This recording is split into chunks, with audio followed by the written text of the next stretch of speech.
दर्शकों, news today के इस बुलेटिन में आपका स्वागत है, जहां हम चर्चा और विश्लेषण करते हैं आज की महत्वपूर्ण खबरों का।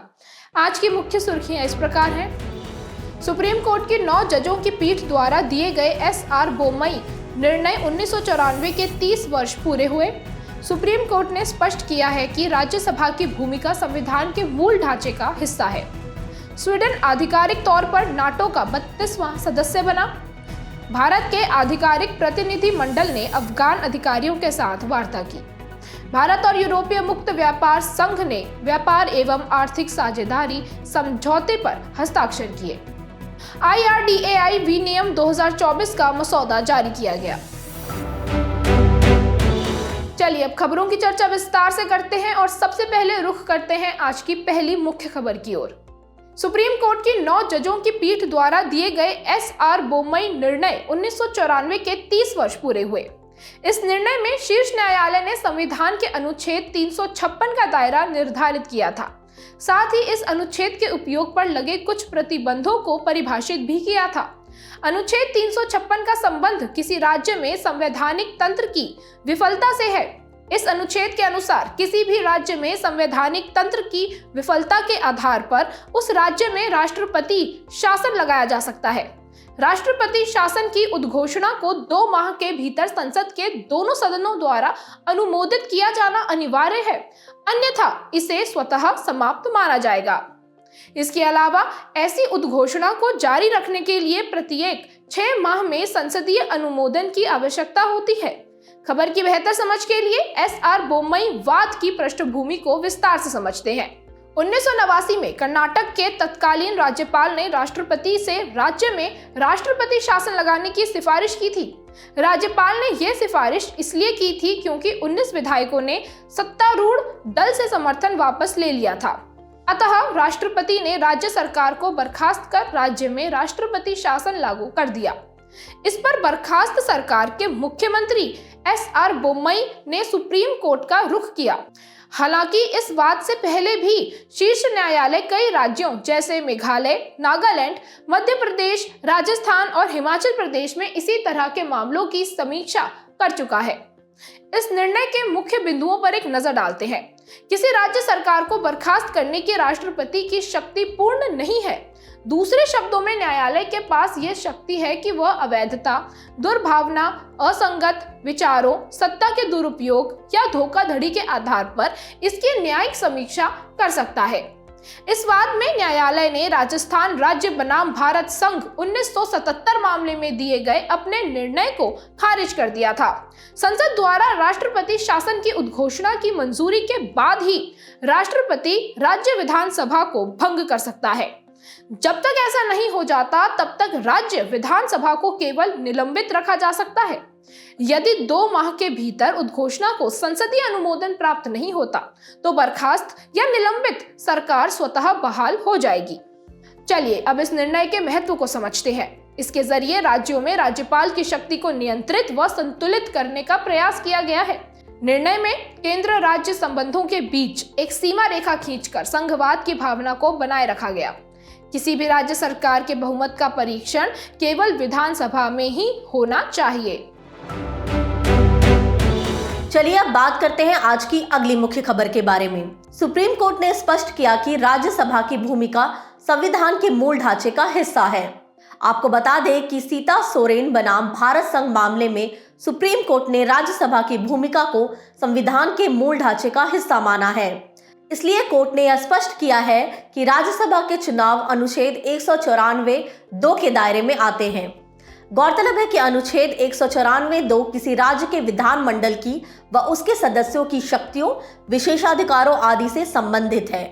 मूल ढांचे का सिद्धांत यह मानता है कि संविधान की कुछ मूलभूत विशेषताओं को संसद द्वारा संशोधित या निरस्त नहीं किया जा सकता। राज्यसभा संसद का उच्च सदन है। इसका गठन संविधान के अनुच्छेद 79 और 80 के तहत किया गया है। यह संसद में राज्य के हितों का प्रतिनिधित्व करती है। चलिए अब राज्यसभा के महत्व के बारे में विस्तार से चर्चा कर लेते हैं। जल्दबाजी वाले और अनुचित कानून निर्माण पर रोक। राज्यसभा कानून निर्माण के मामले में गंभीर रूप से विचार और पुनर्विचार करने का अवसर प्रदान करती है। इसके बाद है संघीय द्विसदनीयवाद। यह केंद्रीय शासन प्रक्रिया में राज्यों के प्रतिनिधित्व का माध्यम बनती है। इसे लोकतांत्रिक विकेंद्रीकरण और सहकारी संघवाद के सिद्धांत को आगे बढ़ाने में मदद मिलती है। और अंत में विशेष शक्तियां। अनुसूची 7 अनुच्छेद 249 के तहत सूचीबद्ध राज्य सूची के विषयों पर संसद द्वारा कानून बनाने और अनुच्छेद 312 के तहत नई अखिल भारतीय सेवाओं का निर्माण करने के लिए राज्यसभा की मंजूरी आवश्यक होती है। राज्यसभा से संबंधित पूंछी आयोग 2010 की सिफारिशों की बात करें तो राज्यसभा में राज्यों का समान प्रतिनिधित्व होना चाहिए। यह प्रतिनिधित्व उनकी जनसंख्या के आकार के अनुसार नहीं होना चाहिए। संसद को राज्यसभा सदस्यों और जिन राज्यों का वे प्रतिनिधित्व करते हैं उसके बीच क्षेत्रीय संबंध बहाल करना चाहिए। चलिए अब राज्यसभा से संबंधित मुद्दों के बारे में जान लेते हैं। प्रतिनिधित्व 2003 में राज्यसभा के चुनाव के लिए संबंधित राज्य के निवासी होने संबंधी मानदंड को हटाने से राज्यों के प्रतिनिधित्व पर प्रतिकूल प्रभाव पड़ा है। विधायी, राज्यसभा की उपेक्षा करना आदि। उदाहरण के लिए आधार अधिनियम को धन विधेयक के रूप में पारित किया गया था। धन विधेयक के मामले में राज्यसभा की शक्ति सीमित है। और अंत में संघ की कार्यपालिका की जवाबदेही। अविश्वास प्रस्ताव, स्थगन प्रस्ताव जैसे विषयों पर राज्यसभा के पास कोई शक्ति नहीं है। चलिए बढ़ते हैं तीसरी मुख्य खबर की ओर। स्वीडन आधिकारिक तौर पर नाटो का 32वां सदस्य बन गया है। 2022 में यूक्रेन पर रूस के आक्रमण को देखते हुए फिनलैंड के साथ स्वीडन ने भी उत्तरी अटलांटिक संधि संगठन यानी नाटो की सदस्यता के लिए आवेदन किया था। साल 2023 में फिनलैंड नाटो का 31वां सदस्य बना था।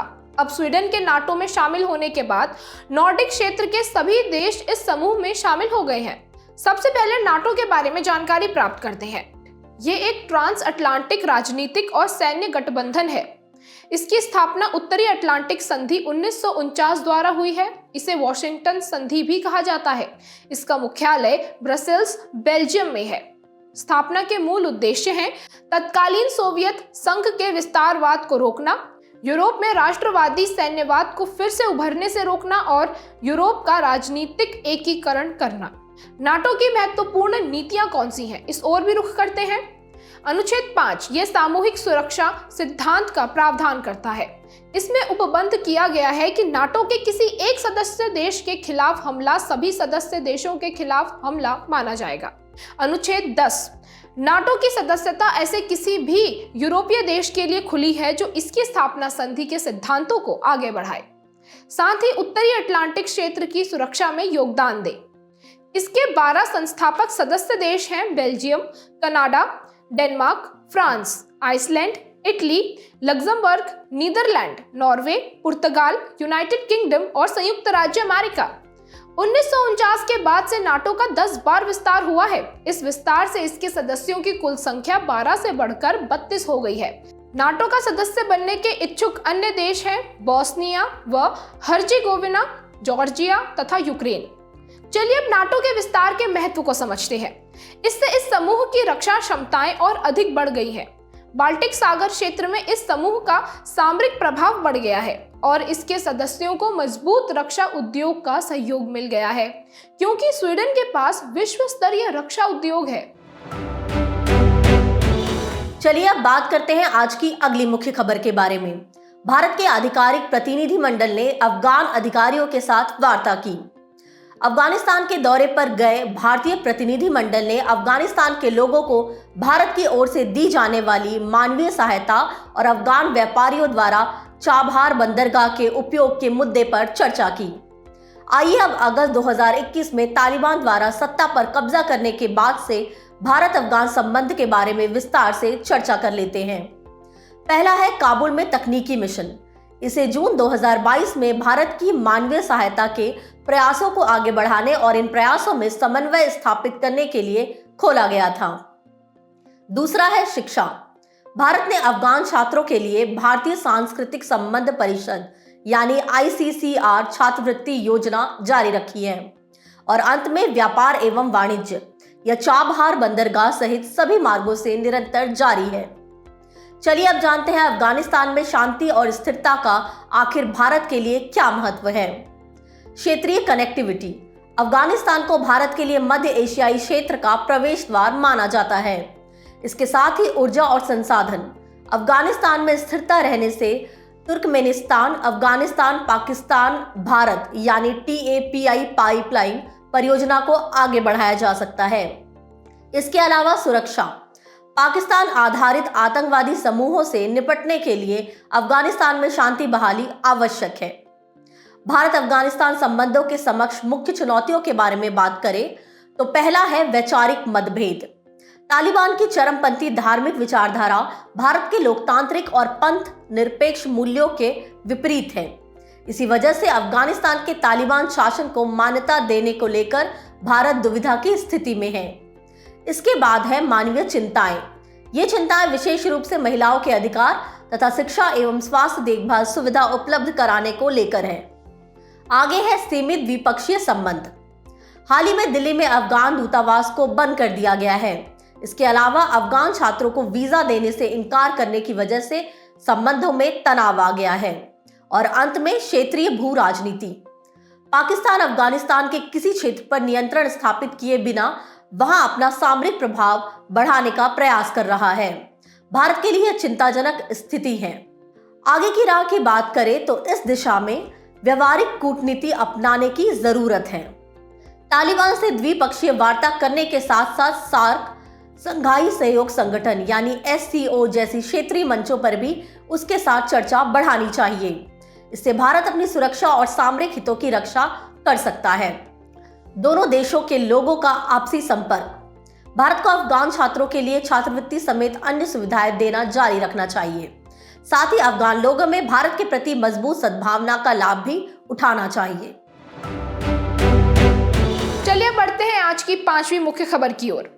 भारत और यूरोपीय मुक्त व्यापार संघ EFTA ने व्यापार एवं आर्थिक साझेदारी समझौते TEPA पर हस्ताक्षर किए।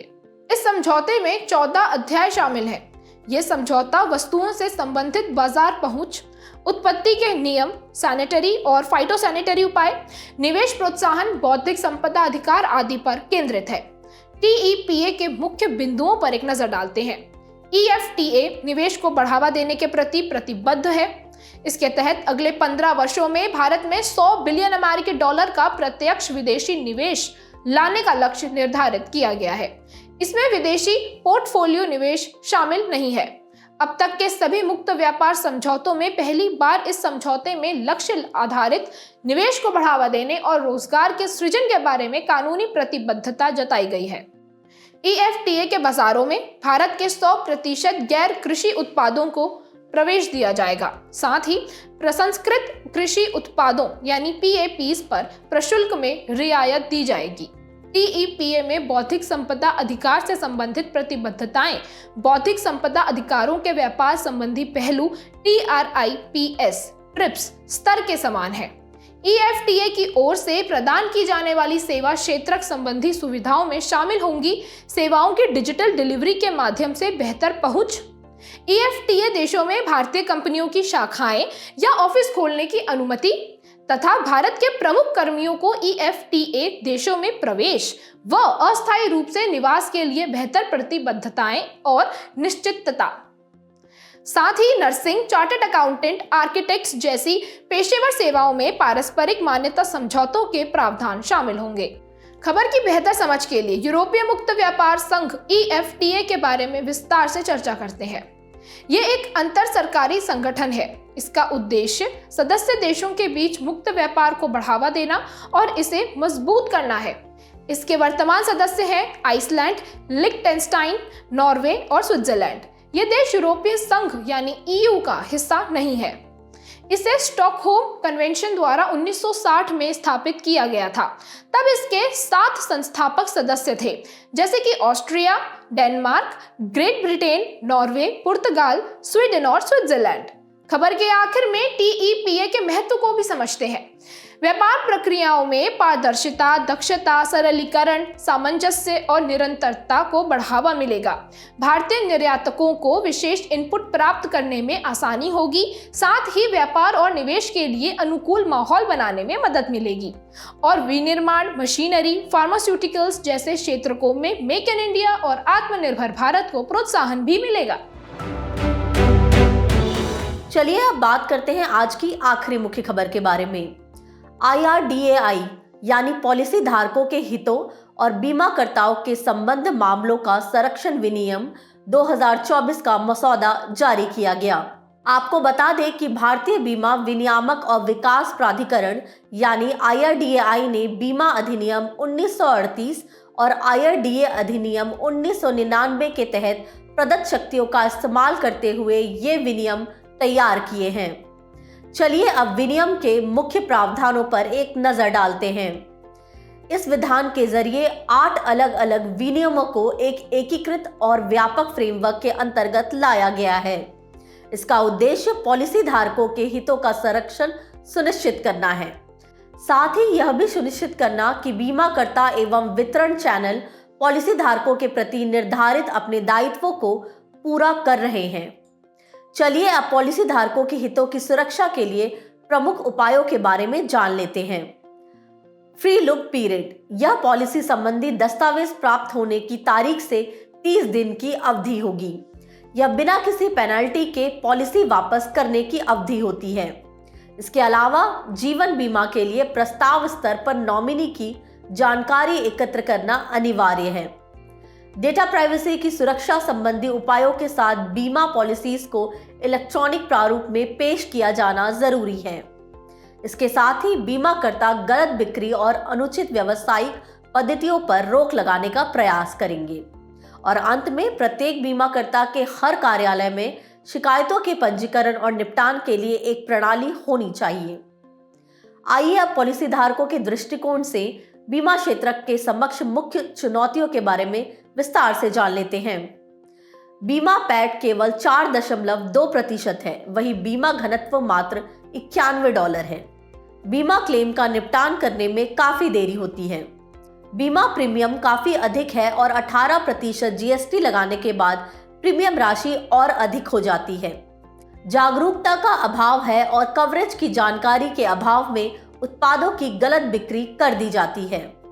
चलिए अब भारतीय बीमा विनियामक और विकास प्राधिकरण के बारे में जान लेते हैं।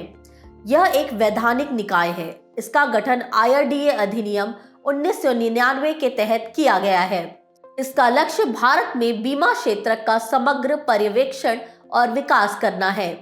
इसका मुख्य उद्देश्य पॉलिसी धारकों के हितों की रक्षा करना, बीमा उद्योग का त्वरित और व्यवस्थित विकास करना और वास्तविक क्लेम का शीघ्र निपटान करना आदि है। गौरतलब है कि IRDAI 2047 तक सभी के लिए बीमा के अपने विजन को पूरा करने के लिए बीमा सुगम, बीमा वाहक और बीमा विस्तार जैसे कदम उठा रहा है। चलिए अब बढ़ते हैं सुर्खियों में रहे व्यक्तित्व की तरफ। हमारे आज के व्यक्तित्व है लचित बोरफुकन। आपकी जानकारी के लिए बता दें कि प्रधानमंत्री ने असम के अहोम साम्राज्य की शाही सेना के प्रसिद्ध सेनापति लचित बोरफुकन की 125 फुट ऊंची मूर्ति का अनावरण किया। लचित बोरफुकन के बारे में बात करें तो इनका जन्म असम के चराईदेव जिले में हुआ था। उन्होंने असम के जनजातीय लोगों को एकजुट किया था। इसके अलावा उन्होंने सराय घाट की लड़ाई 1671 में मुगल सेना को हराया था। चलिए अब उन्हें दिए गए सम्मान के बारे में जान लेते हैं। राष्ट्रीय रक्षा अकादमी यानी NDA 1999 से सर्वश्रेष्ठ कैडेट को लचित बोरफुकन गोल्ड मेडल प्रदान करती है। आपको बता दें कि असम में हर साल 24 नवंबर को लचित दिवस मनाया जाता है। गौरतलब है कि प्रधानमंत्री ने 2022 में Lachit Borphukan Assam's hero who halted the Mughals नामक पुस्तक का विमोचन किया था। हम इनसे देशभक्ति, प्रेरणादायक नेतृत्व, साहस, निडरता जैसे जीवन मूल्य सीख सकते हैं। बुलेटिन के आखिर में अब बढ़ते हैं संक्षिप्त सुर्खियों की तरफ। प्रधानमंत्री ने अरुणाचल प्रदेश में रणनीतिक रूप से महत्वपूर्ण सेला टनल का उद्घाटन किया। इस टनल का निर्माण सीमा सड़क संगठन ने किया है। सी डिफेंडर्स 2024 भारतीय तट रक्षक बल और यूनाइटेड स्टेट्स कोस्ट गार्ड के बीच एक समुद्री सुरक्षा अभ्यास है। हाल ही में अंडमान और निकोबार द्वीप समूह के पोर्ट ब्लेयर में इसका समापन हुआ है। नवीनतम सर्वेक्षण के अनुसार भारत में लगभग 7,396 गोल्डन लंगूर हैं। इनकी संरक्षण स्थिति की बात करें तो ये IUCN की लाल सूची में एंडेंजर्ड के रूप में शामिल है। ये CITES साइट्स में परिशिष्ट 1 में सूचीबद्ध है और इन्हें वन्य जीव संरक्षण अधिनियम की अनुसूची 1 में रखा गया है। प्रधानमंत्री ने त्रिपुरा में भारत बांग्लादेश अंतर्राष्ट्रीय सीमा पर स्थित सबरूम लैंड पोर्ट का उद्घाटन किया। ये फेनी नदी पर बने मैत्री पुल के माध्यम से बांग्लादेश के चटगांव बंदरगाह से जुड़ा हुआ है। वैज्ञानिकों ने पार्थेनोजेनेसिस के माध्यम से अलैंगिक प्रजनन करने हेतु एक फ्रूट फ्लाई को आनुवंशिक रूप से संशोधित किया है। पार्थेनोजेनेसिस अलैंगिक प्रजनन की प्रक्रिया है। हाल ही में अरुणाचल प्रदेश के तवांग जिले में गोरसम कोरा महोत्सव आयोजित किया गया।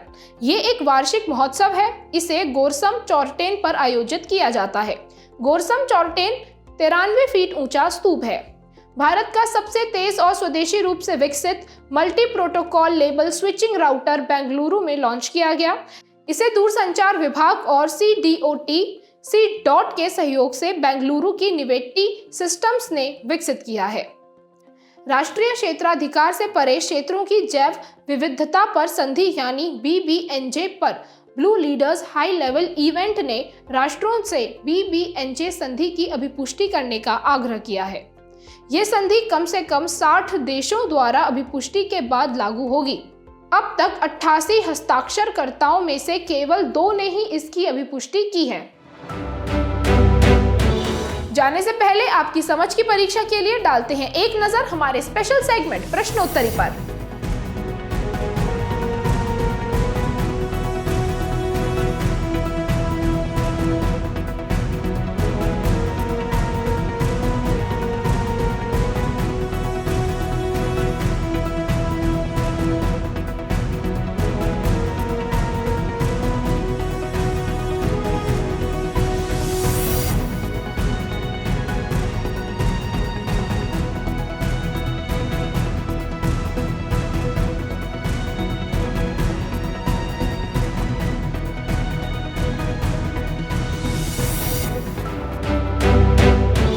हमसे जुड़ने के लिए आपका धन्यवाद। उम्मीद है न्यूज़ टुडे का ये बुलेटिन आपको पसंद आया होगा। न्यूज़ टुडे की PDF को डाउनलोड करने के लिए और आज के क्विज के उत्तर के लिए डिस्क्रिप्शन में दिए गए लिंक्स पर क्लिक कीजिए।